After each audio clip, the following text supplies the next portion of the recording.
Hello friends, 100 দিনের কাজের প্রকল্পে টাকা দেওয়ার আগে ফের নয়া নিয়ম চালু করলো কেন্দ্র সরকার।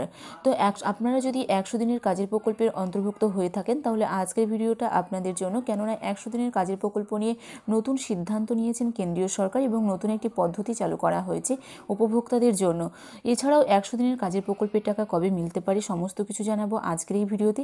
ভিডিওটি যদি হেল্পফুল হয়ে থাকে তো অবশ্যই একটি লাইক করবেন, বন্ধুদের সঙ্গে শেয়ার করবেন। চ্যানেল নতুন দর্শক হয়ে থাকলে অবশ্যই চ্যানেলটি সাবস্ক্রাইব করে পাশে থাকা অল নোটিফিকেশন অন করে রাখবেন।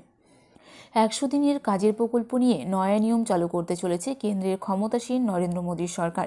এবার এই প্রকল্পের কাজের হিসাব রাখতে উপভোক্তাদের ফেস রিকগনিশন পদ্ধতি ব্যবহার করার জন্য দেশের প্রতিটি রাজ্যকে নির্দেশ দেওয়া হয়েছে কেন্দ্রের তরফ থেকে। 2024 সাল থেকেই এই নিয়ম কার্যকর করা হবে বলে সব রাজ্যকে জানানো হয়েছে।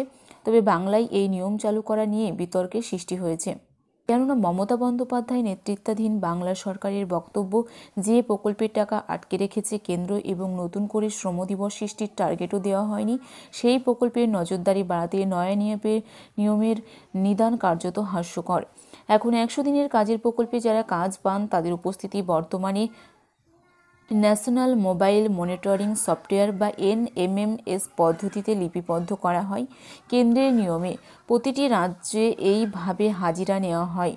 এই রাজ্যে সেই কাজ না হলে কেন্দ্রীয় পোর্টালের সঙ্গে ইতিমধ্যেই 100 দিনের কাজের প্রকল্পের জব কার্ড হোল্ডার সংযুক্ত করা হয়েছে।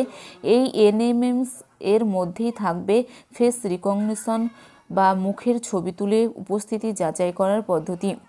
তবে প্রাথমিকভাবে এই প্রযুক্তি ব্যবহারের বিষয়টি সম্পূর্ণভাবে রাজ্যের ইচ্ছার ওপর ছাড়া হয়েছে। তবে রাজ্য প্রশাসনের কর্তাদের মতে পরবর্তীকালে এই নিয়ম বাধ্যতামূলক করবে কেন্দ্র। এ বিষয়ে জানতে চাওয়া হলে রাজ্যের পঞ্চায়েত মন্ত্রী প্রদীপ মজুমদার জানিয়েছেন, 100 দিনের কাজের প্রকল্পে 7,000 কোটি টাকা আটকে রেখেছে কেন্দ্র সরকার। বহুবার অনুরোধ সত্ত্বেও সেই টাকা তারা ছাড়েনি। এবার রাজ্যের মানুষের প্রাপ্য টাকা আদায় করতে দিল্লি গিয়েছেন মুখ্যমন্ত্রী।